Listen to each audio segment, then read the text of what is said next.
Hello and welcome to Local Edition.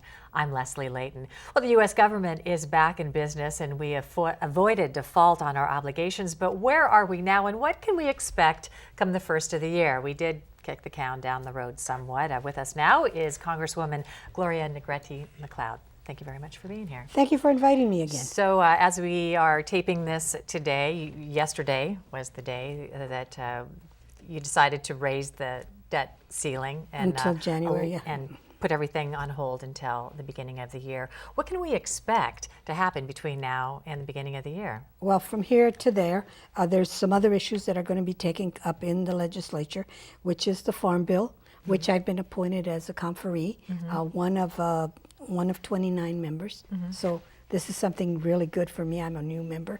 So we'll take care of that. The president has to talk about moving forward on immigration reform. And so we're going to work on that. But the future goals are, I hope that we don't come to the same place we were just from yesterday, to kicking this can down the road, as you said, because this is really bad. There was so many people impacted. It was just horrible. And with Congress, with a 5% approval rating, I mean, that's like a margin of error kind of approval rating. It's really terrible. So but do you see that you're going to get anywhere in the weeks, the months to come? Well, that's like a consensus from people that say that Congress is dysfunctional, which it is. But unfortunately, or fortunately, depending who you are, everybody likes their own member. And that's why people get reelected. They may dislike Congress as a whole. They may abhor what we do.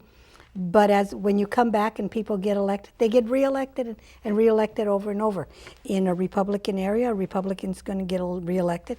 In a Democratic area, a Democrat is going to get reelected. So there is the disjointedness of how the world looks at Congress. It's the same thing how you look at state legislature. People like their own thing. It's the same thing how you look at education. People will say, I think education is going down the tubes. Yet you ask somebody, oh, I like my teacher. My teacher's terrific for my kid. But I think sometimes people get frustrated. They want Congress to represent them, to be the grown-ups in the room, to look at the big picture, to try to see the other side maybe a little bit, maybe to see that maybe spending does need to be cut a little bit. Maybe we do need to live within our means. So maybe some negotiations that actually take a creep toward that. The no Obamacare might have been a little aggressive on the side of the Republicans. On the other hand, to bring up that we need to do something, that might have been the only leverage they felt they had. I don't disagree with you. If there in fact is as we used in California, fraud, waste, and abuse. If there's that, we certainly should look at that. We certainly should then eliminate that, cut back where we can. But if you're asking me, should we stop feeding children? Should we stop giving money to seniors so that they have a nutritional program? I would say no. But at the same time, should we increase what some see as entitlement programs that we can't afford? Should we shave all the way across the board? Well, we're talking about local programs, but much of the problem that we're in, I would have to put the cause on the Iraq War. We spent tons and tons and tons of money feeding that war.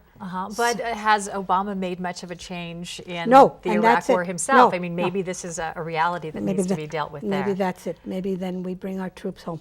Okay, well, unfortunately, this is a really short bit of time, Yes. but we appreciate you being here and look forward to talking to you about the Farm Bill and immigration in future interviews. Well, thank you for having me. Thank you very much, Gloria Negrete-McLeod. And thank you for joining us. I'm Leslie Leyton.